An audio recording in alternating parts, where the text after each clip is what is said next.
Vamos a comenzar una lectura comentada de las primeras páginas del libro de Cicerón.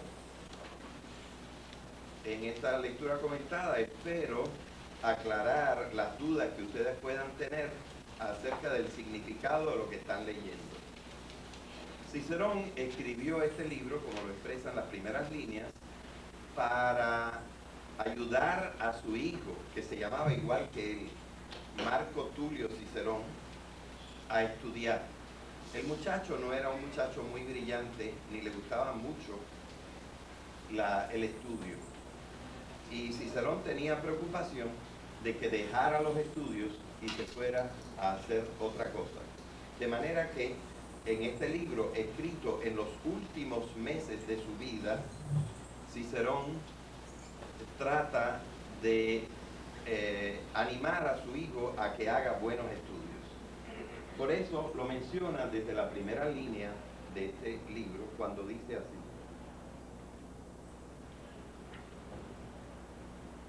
hace ya un año, hijo mío Marco, que estás estudiando con Cratipo, y eso en Atenas, dos veces la crème de la crème. Cratipo es el filósofo de este momento de la historia más relevante, y Atenas es la ciudad de la mayor cultura, y tú estás ahí estudiando. Sin duda te sientes ya lleno de preceptos y doctrinas filosóficos, como un estudiante que ha pasado ya su primer año de universidad, a causa de la gran autoridad del maestro y también al mismo tiempo de la ciudad, porque esta ciudad tiene gran autoridad también. De lo que el uno, el maestro, puede enriquecerte con su ciencia, y la otra, la ciudad, con sus ejemplos. ¿De qué ejemplos se trata? Bueno, pues no se trata precisamente de ejemplos de moralidad, pero sí se trata ciertamente de los ejemplos que puede beber una persona atenta que vive en una ciudad donde la gente es culta, donde la gente habla de cosas importantes, donde la misma ciudad está organizada en una forma que estimula a la reflexión. Yo recuerdo un amigo mío español que decía: es que cuando tú estás en una gran ciudad española y tú te crías en una gran ciudad española, como que la cultura te permea, y no es lo mismo eso que la persona española o puertorriqueña que se cría en un campo donde apenas hay contacto con los libros, con discursos importantes, con gente que tiene reflexiones sobre lo que está pasando en el mundo, y se forma una gran diferencia. Fíjate la oportunidad que tienes tú, hijo mío, de que estás en la mejor universidad, con el mejor profesor, en la mejor ciudad, y estás siguiendo todos esos ejemplos. Y entonces se podría el hijo preguntar: ¿y entonces para qué me escribe? Yo aquí ya tengo de todo. Pero él anticipa esta objeción y dice: no obstante, de la misma manera que personalmente, para mi propio provecho, uní siempre los estudios latinos a los griegos, a los estudios griegos, y ello no solo en filosofía, sino también en el ejercicio de la retórica, es decir, la disciplina que lo enseña a uno a hablar eficientemente, la retórica. Así que yo siempre uní los estudios latinos a los estudios griegos, y esto no solamente en filosofía, sino también en retórica. Considero que tú debes hacer otro tanto para que domines por igual ambas lenguas. Me encantaría que tú fueras bilingüe como yo. Cicerón, en efecto, por lo menos un libro lo escribió en griego, los demás los escribió en latín. Y en este punto de la lengua latina, creo haber aportado una valiosa ayuda a los hombres de nuestro tiempo, hasta el punto que no solo me leen a mí porque desconocen la lengua griega, no solo los desconocedores de la lengua griega, sino también los que son doctos en griego, los que saben bien el griego, consideran haber aprendido muchas cosas en orden a su instrucción y su juicio, leyéndome a mí en latín. Así que, por esa razón te estoy escribiendo, para que aprendas también las cosas en latín. Porque miren, una lengua no se forma de un día para otro. Una lengua tarda en poder desarrollarse lo suficiente para que se pueda hacer un estudio de cualquier cosa en esa lengua. Yo estoy seguro que si nosotros ahora quisiéramos expresar pensamientos complicados de la filosofía moderna en la lengua maorí o en la lengua zulú, nos íbamos a ver en dificultades. Porque simplemente la lengua quizá no está todo lo desarrollada para poder captar y vehicular el pensamiento complicado que necesitamos. Vamos a dar un ejemplo en español. Las lenguas nacen, se desarrollan y mueren.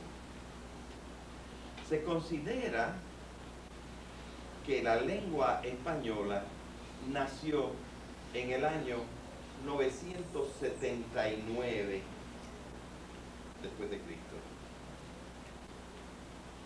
Por lo menos este es el año de las primeras palabras que conocemos en español.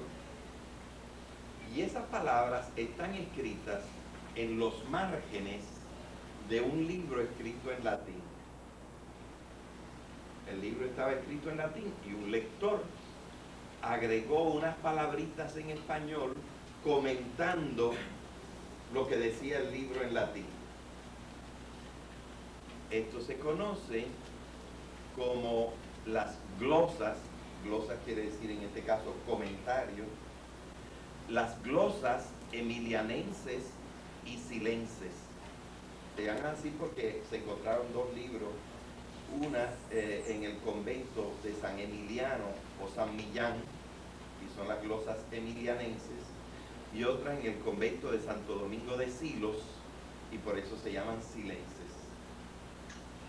Pero eso no eran más que los inicios del español, junto con unos versitos que se llamaban las jarchas.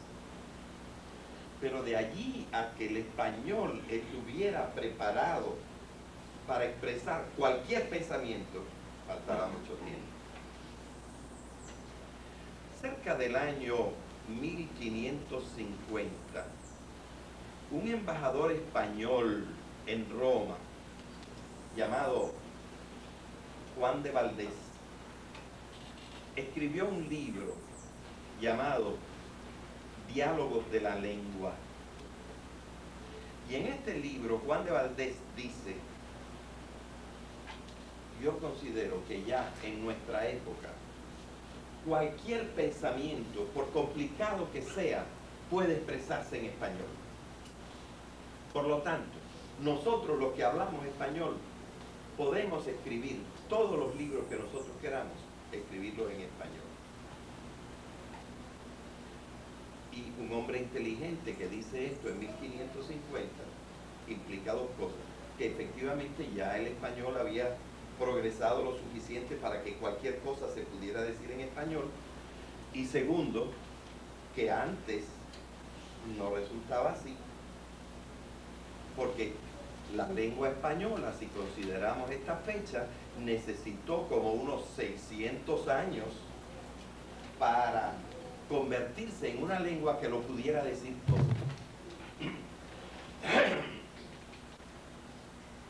Pues bien, ni siquiera a Juan de Valdés le hicieron completamente caso. Las universidades siguieron exigiendo que los libros de texto y las tesis se escribieran en latín. Y era corriente hasta el siglo pasado que libros de derecho, de medicina, de algunos libros de oratoria y sobre todo libros de filosofía y de teología se siguieran escribiendo en latín.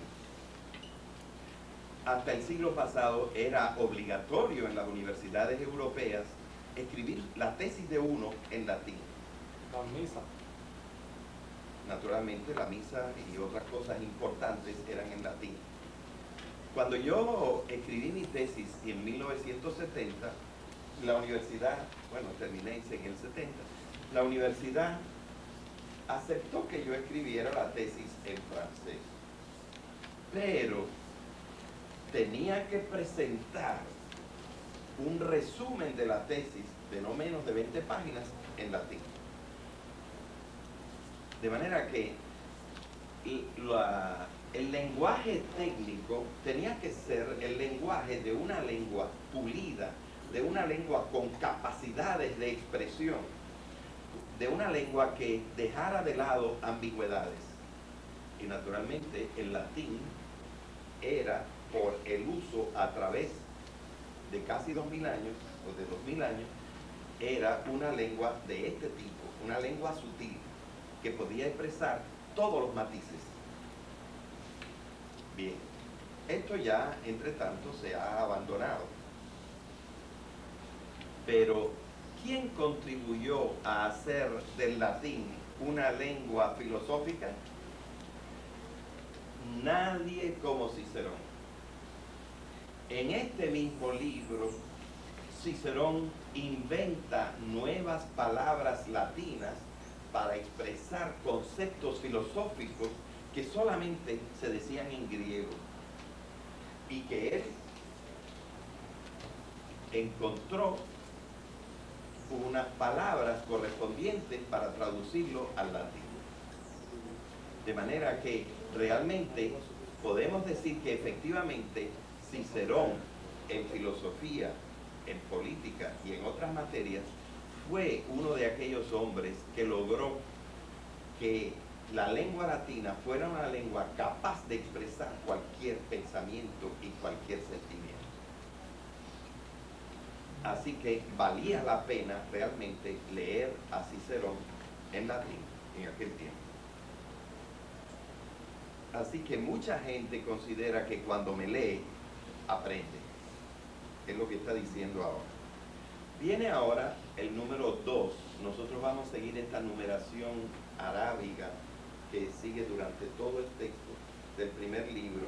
Viene un número 2, no sé si en la edición tuya no está puesto así, pero no tiene los numeritos, pero eso no importa gran cosa.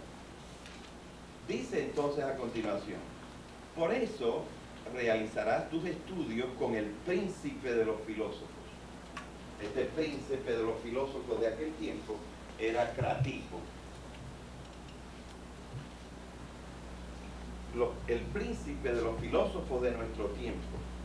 Y proseguirás tus estudios mientras quieras, porque yo, papá, voy a sacar todo el dinero que haga falta para mantenerte en esa universidad entre comillas, porque no existían todavía propiamente universidades en el sentido moderno, pero yo te voy a mantener en esa escuela, mandándote para allá todo lo que tú necesites mientras tú quieras.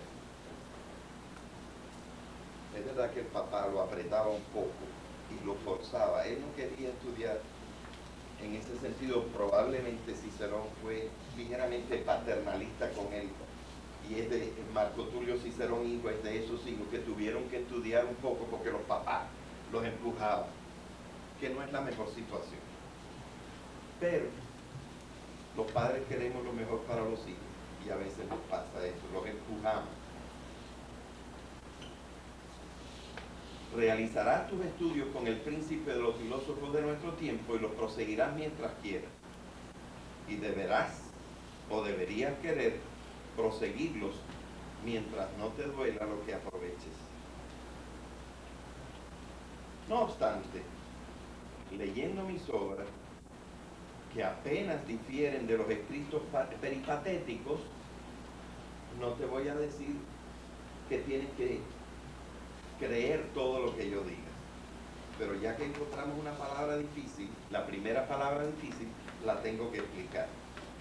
Dice Cicerón aquí que las obras de él apenas difieren de los escritos peripatéticos.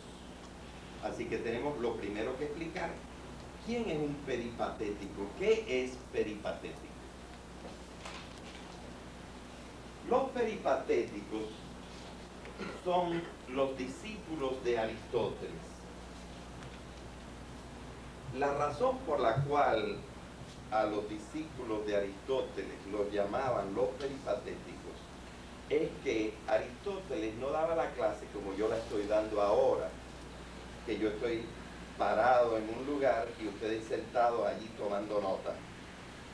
Aristóteles daba la clase paseando. Él había fundado una universidad que se llamaba el Liceo, porque estaba en un jardín, el jardín de un señor que se llamaba Liceo. Liceo quiere decir lobo, del lobo, el jardín del señor Lobo.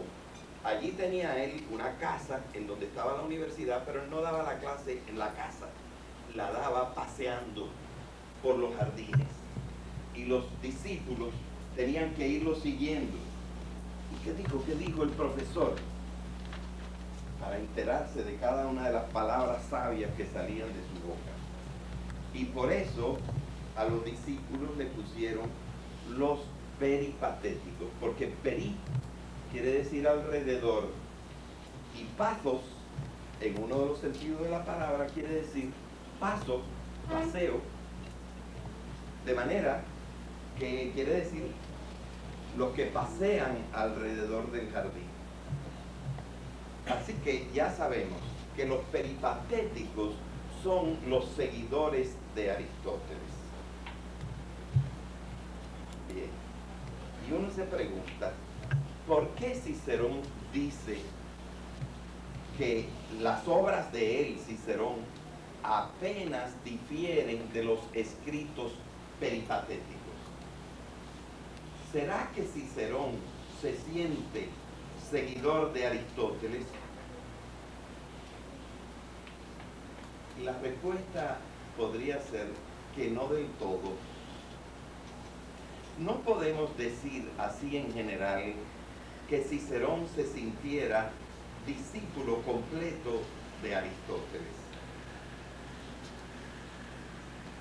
Es más, en este libro, que fue prácticamente el último que escribió Cicerón, porque lo escribió en los últimos meses de su vida, en este libro Cicerón no sigue a un aristotélico, sigue a un filósofo estoico. Hay otra corriente filosófica que existía en este tiempo, en este tiempo del helenismo. Además de la de los peripatéticos, había otra corriente filosófica que se llamaba de los estoicos. Los estoicos fueron fundados por un filósofo llamado Zenón de Sitio. Sitio es una ciudad en Chipre, pero Zenón enseñaba en la stoa o puerta del lugar sagrado del ágora de Atenas. Allí enseñaba Zenón de Sitio, y por eso a sus discípulos les pusieron los de la puerta, los estoicos, porque enseñaba en la gran puerta monumental que sube a donde está el Partenón y los otros grandes edificios de la Grecia monumental, de la Atenas monumental. Así que en este libro sobre moral,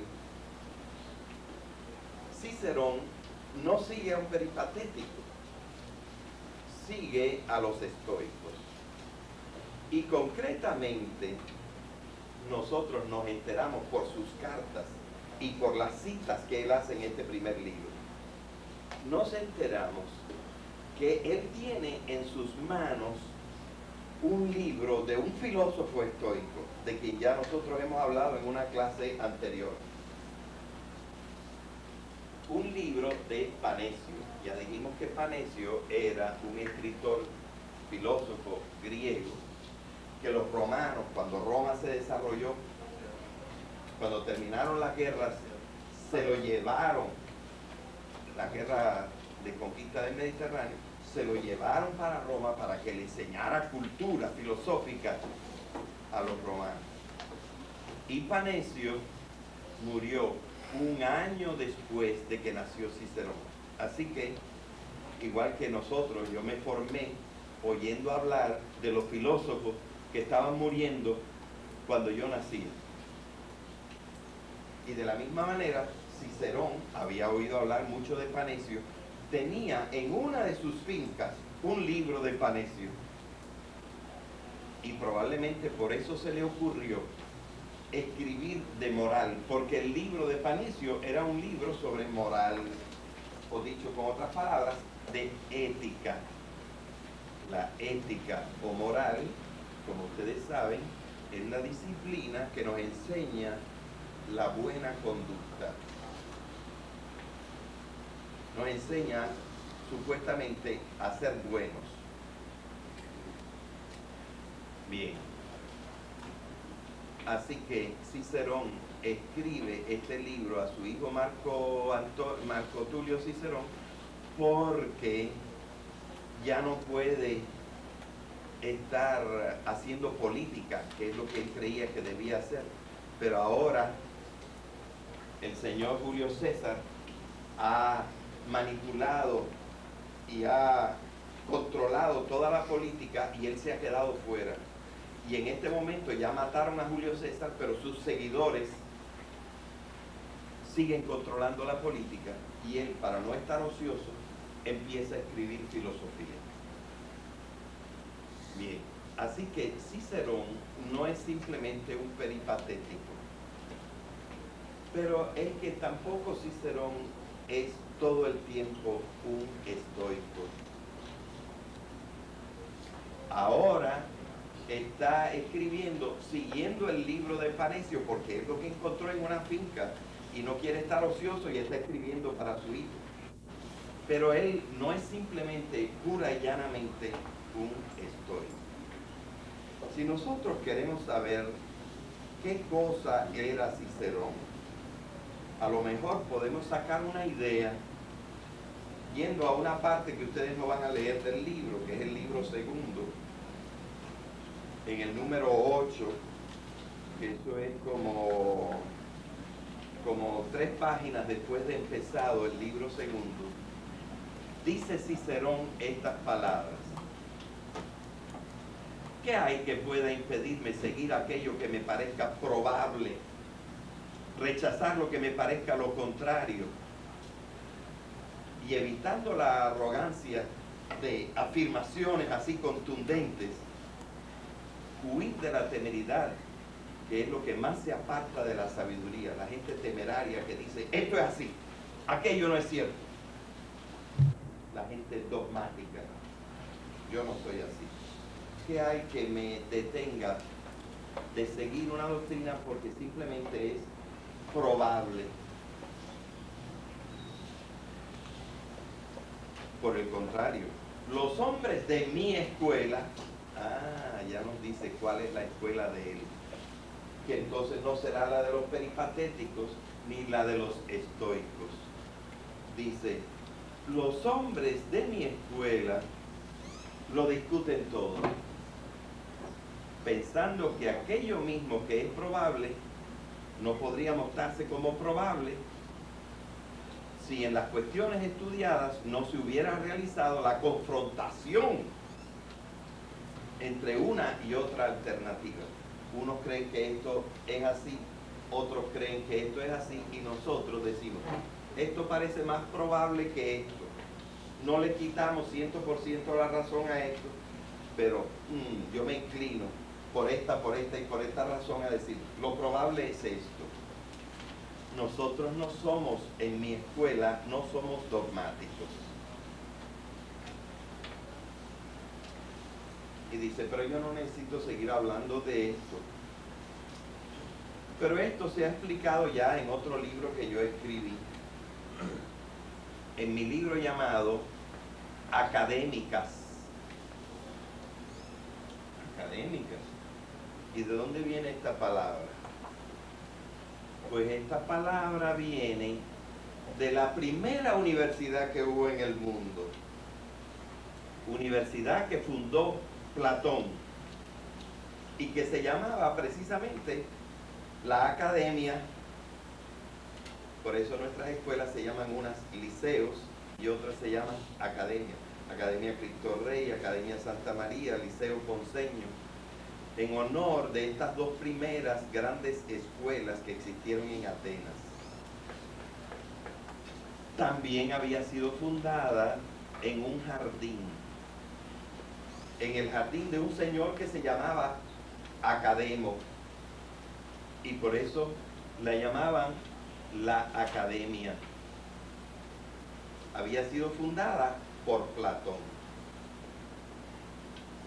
En esa escuela, Platón decía que enseñaba todo lo que había oído de su maestro Sócrates, el cual nada había escrito.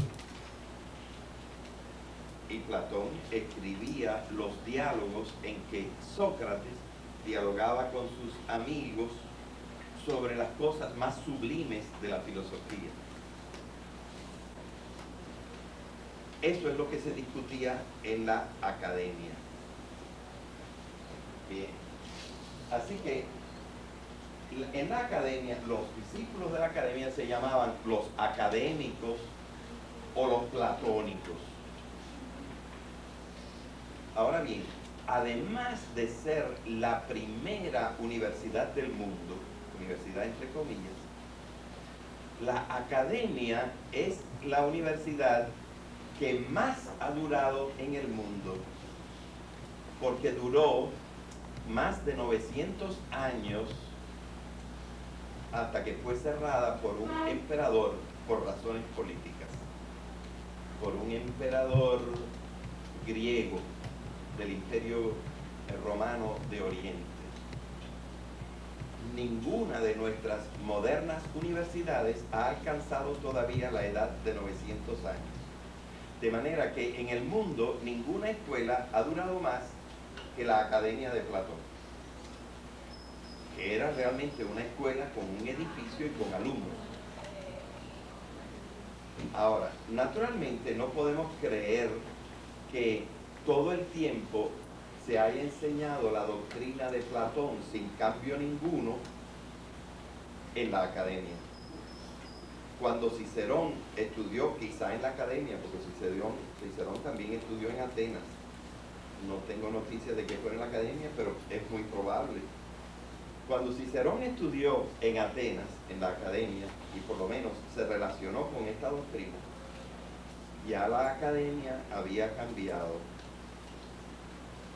Y había cambiado cogiendo un cierto tinte escéptico.